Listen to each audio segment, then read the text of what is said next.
Andrew, I'm a compulsive eater. I won't measure 3 meals a day, I write them down, I send them over to my sponsor, and I don't eat between meals no matter what. And abstinence is the most important thing in my life today. And yeah, grateful to be here today.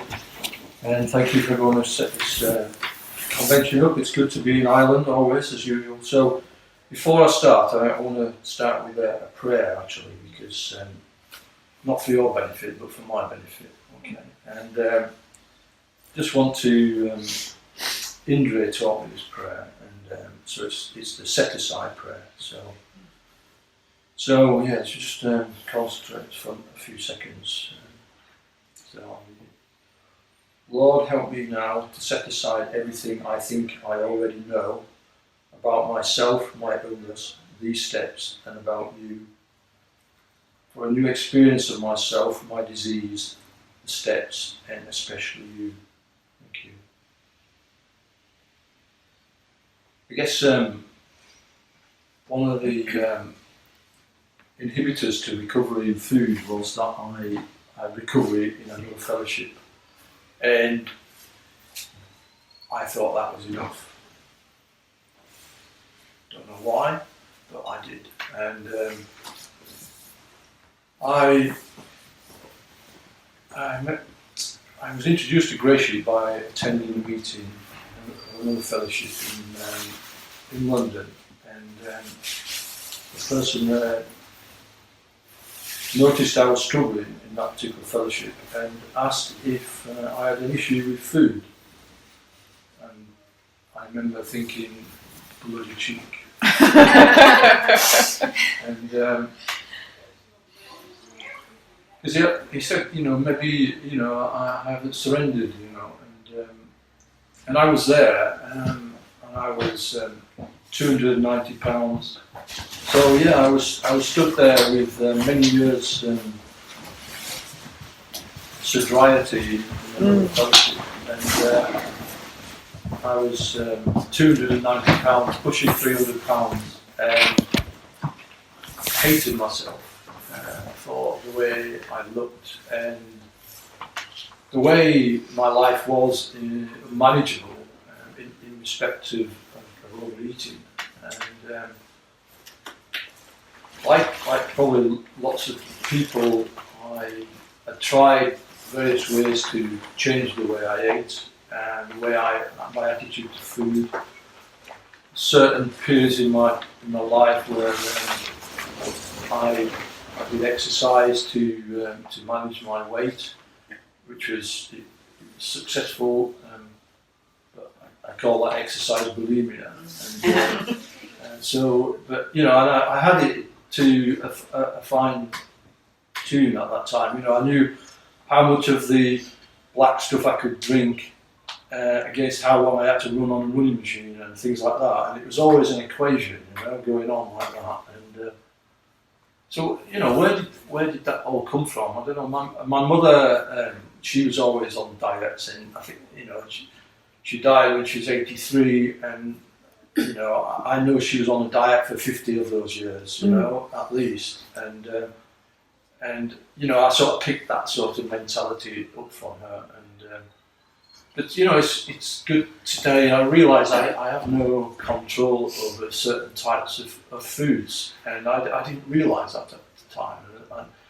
And what is working in me is this allergy scenario, and I'd read it in the big book, when I'm doing the other stuff, about the manifestation of an allergy, that once I take in a certain amount of that substance, I can't stop, and that was certainly the case with my foods and types of foods, and I never actually realised, I never put the two and two together, and I was one of these people. I used to get up at 5 in the morning, and then I'd have my first breakfast, and then an hour later I'd have another breakfast, and then when the family got up at 7 o'clock, I would have breakfast with them. So I'd had 3 breakfasts and probably had my, before at 9 o'clock, and then it was grazing, the rest of the day. I just could not get enough, and that is my makeup. I have this allergy, and once I start, I can't stop, and it all makes sense to me today. So when I look at the disease of eating or food addiction, you know, it's mental, physical, and spiritual. So GreySheet for me dealt with the physical, you know, but I still had to deal with the mental and the spiritual, you know, because obviously there was something wrong in those areas as well. Otherwise, I wouldn't be doing what I was doing. You know, I was always having to fix my pain, you know, and in one way or the other, and it's just the way it was. And when I look back, I mean, I did a bit of. I just wanted to. I did a bit of research in other the 20 questions, you know. I just wanted to. On GreySheets.org, you can find these questions that may help you determine if you have a problem with food. Do you find that you cannot stop eating even when you want to? Tick. Yes. Are you overwhelmingly consumed with cravings for particular foods? Yeah. Do you eat normal portions around others, then eat or binge alone? Yeah. Do you eat to escape feelings, worries, or situations? Uh-huh.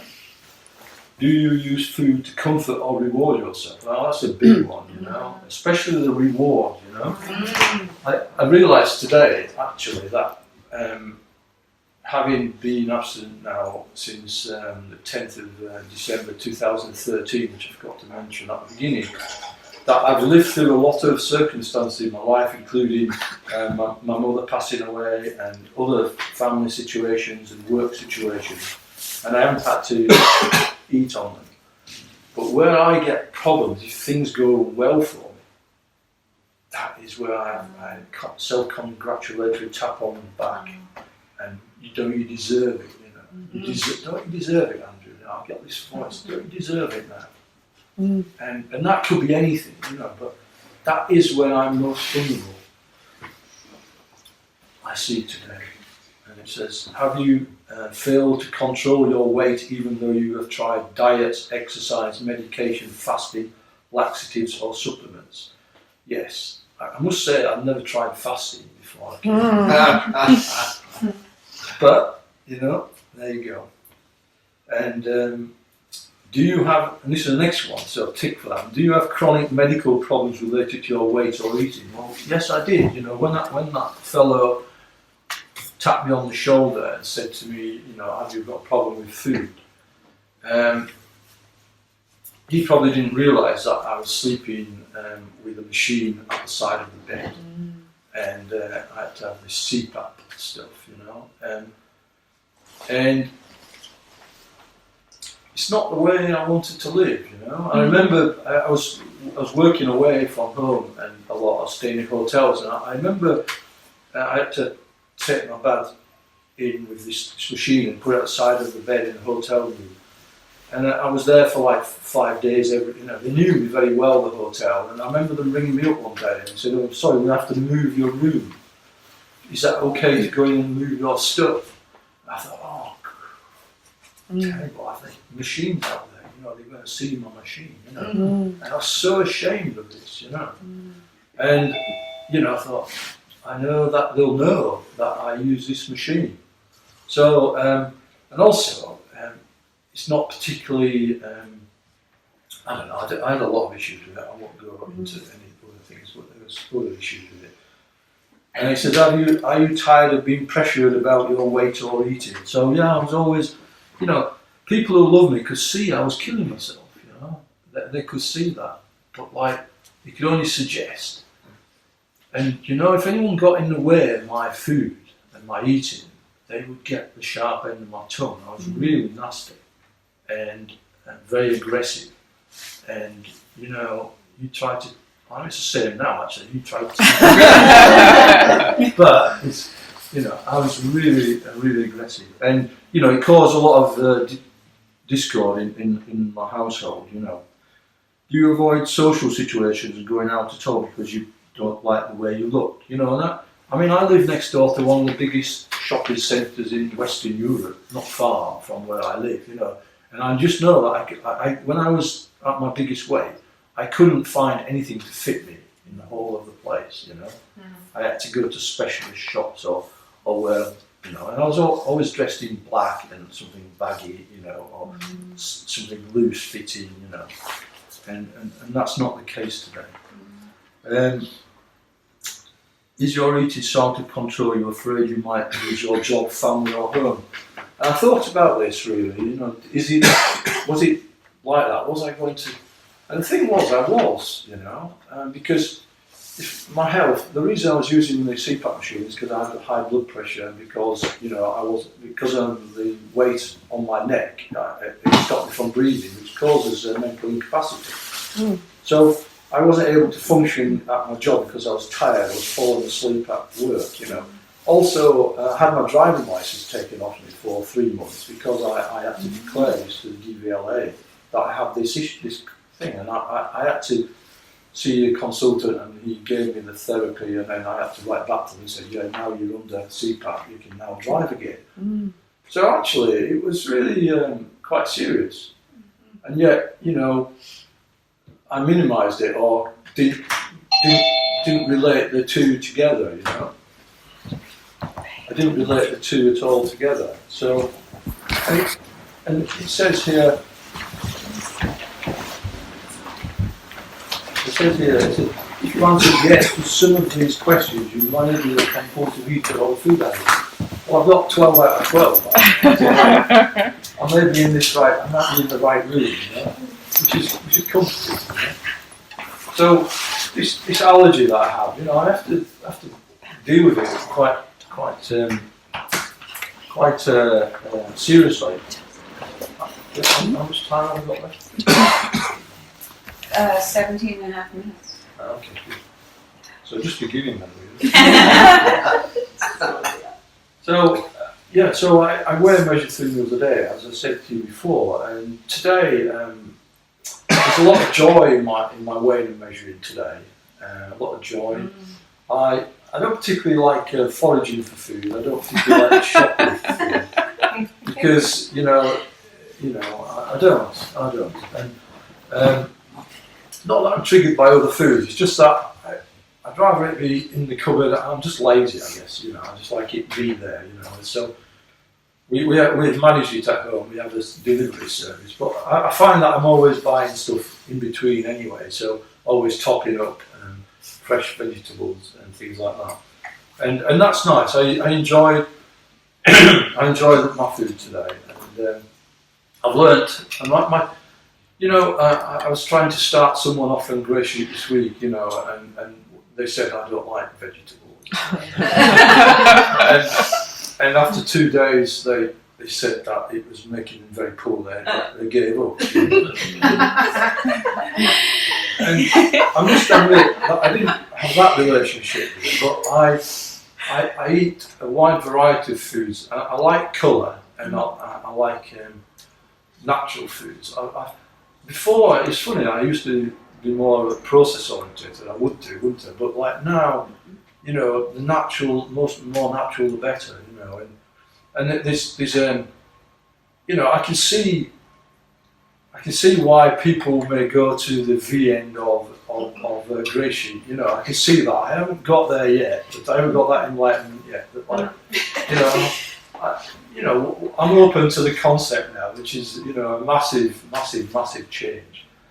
But yeah, you know, what I did, we renovated the house at home, and one of the things that we did is that we set up the kitchen so that it was a GreySheet friendly kitchen. So we worked out that you could have a non-GreySheet over there and GreySheet over here, and then you wouldn't necessarily cross too much. You know, you've got so much constraints within the size of the house you work by.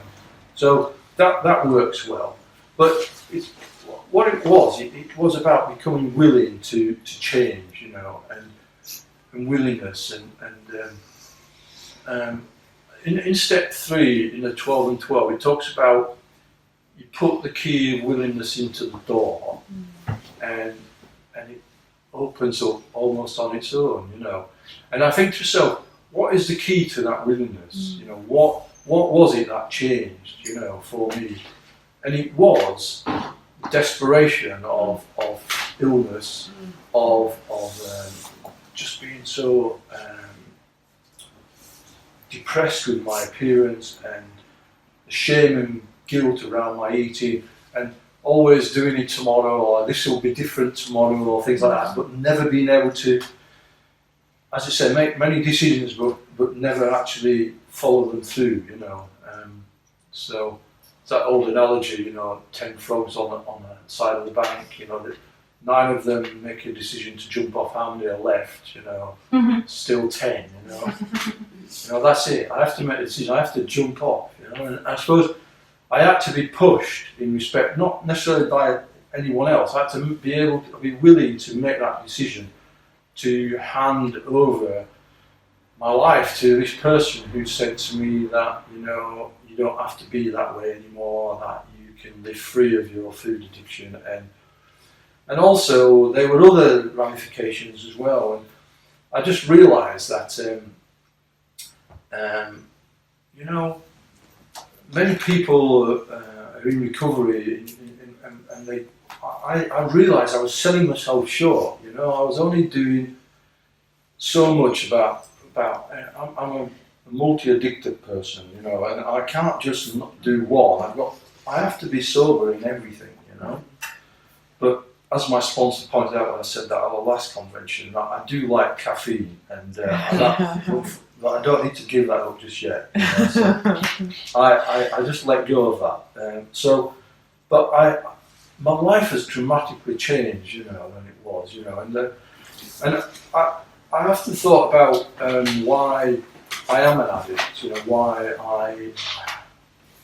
has God allowed this to happen to me, you know, and really it's an opportunity to have a relationship with my higher power today, we choose to call God, but also is to give back. So in the big book of AA, it talks about a chapter about working with others, you know, that's step 12. You know, I mean, after Monday the 12 and 12, the big book, Alcoholics Anonymous 12 and 12, step 12 is the biggest chapter. It goes on and on and on. I don't know whether you've been to a step meeting and read it. You can't read it all in a meeting. There's not time for anything to share. You have to do it in sections. A lot of stuff in there, and it doesn't just talk about one type of addiction, but it talks about lots of different behaviours. And that's what I wanted. I realised that to live free with myself, I have to stop. There's all these filters between me and my higher power, sort of like, you know, stopping me from this sunlight of the spirit, you know. And like one by one, I've been able to let go of these, take these filters down, you know, and I get the, you know, I say get the full radiance, but like it is really good to have that close relationship with a higher power today, which brings me, you know, peace, joy, and serenity, you know, and it's been a long road, you know, and as we read the Serenity Prayer without thinking, and I just wanted to challenge and turn that on the head, you know, because I always, when I listen to Serenity Prayer, I always think it's acceptance that you need first, but actually the Serenity Prayer says you need serenity before you can get acceptance. It says, God grant me the serenity to accept. It doesn't say, give me the acceptance to get serenity. It says, so the serenity. So by being on GreySheet, by being free of my addiction, you know, I get given the serenity to accept what I have, you know. When people say they're grateful for recovery and food addicts, you know, I realise, well, it's a gift I've been given today, you know, a gift of recovery. And I have a power to help other people. And that is bestowed on me, you know, not as in an egotistical way, but with humility and with reverence, really, to what I do. And the other aspect of working in, you know, a vision for you, which is the fellowship. It says in the big book, you know, how do you create the fellowship you crave, you know? You know, because it's not diets anymore. It's not what's the word? It's not teaching. it's not scheduled lessons or a course. You know, they say a course. We're going to do a course. You know, and courses are no good. You know, I go with these people. They have courses to help people. You know, and I say, what happens if people need help in the summer holidays when you're on holiday for 8 weeks, or in the middle of the night, or you know, on a Sunday, or out of hours? You know, how is a course going to fix you? You know, I need to be plugged into my higher power 24/7, 365. You know, half measures don't avail me. You know, I have to be. And you know, I think sometimes people look at me and think, "Oh, poor man, you know, he's so desperate for it." But actually, I think that's the way God wants me to be. I really do. He wants me to be thinking. You know, and you talk about his willingness, and it's in step 3. The door opens, and it says, you know, it's transcribed. This is the way to freedom by being willing to not to align my will with God's will. You know, I had a lot of willpower, but I had no willpower against this disease. You know, so what I do now is align myself with my higher power's will. That is the right use of the will. So if I'm thinking about what is my higher power's will for me, which I have to do to live free of addiction, and also, you know, my problems in here, you know, and because my default, if I go back, you know, if I press my computer and go back to default, there's nothing there. You know, my default every morning is back to fearful with, you know, all those sort of doubts I have about myself and insecurities, and I have to hand that over to God on a daily basis. So that is the way it is for me today. But you know, for me, I've met a lot of really great people.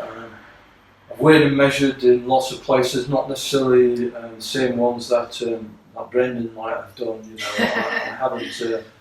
But for me, you know, being in Yorkshire, being in Ireland, you know, I mean, it's just these places. Spain, I've been all over, done all sorts of things. You know, as I said, I've weighed and measured at weddings. I've weighed and measured at funerals. I've weighed and measured. I just weigh and measure. That's my default today, and I don't have to worry about whether my jeans will fit me next week or whatever. I don't have to worry about that anymore. I don't have to worry about you know,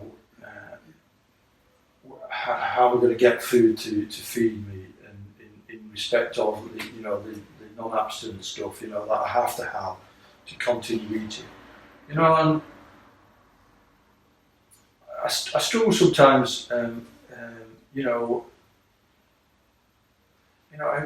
about whether or not I should disclose. I mean, people, I was around this person the other day, and anyway, so I don't really want to go into negative stuff, but like, I can just carry the message by weighing and measuring in public, really.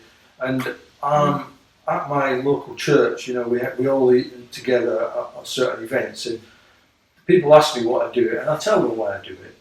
And you know, and then they go off into another corner and they start talking about their issues around the same subject, and it's as if they've not heard what I do, you know.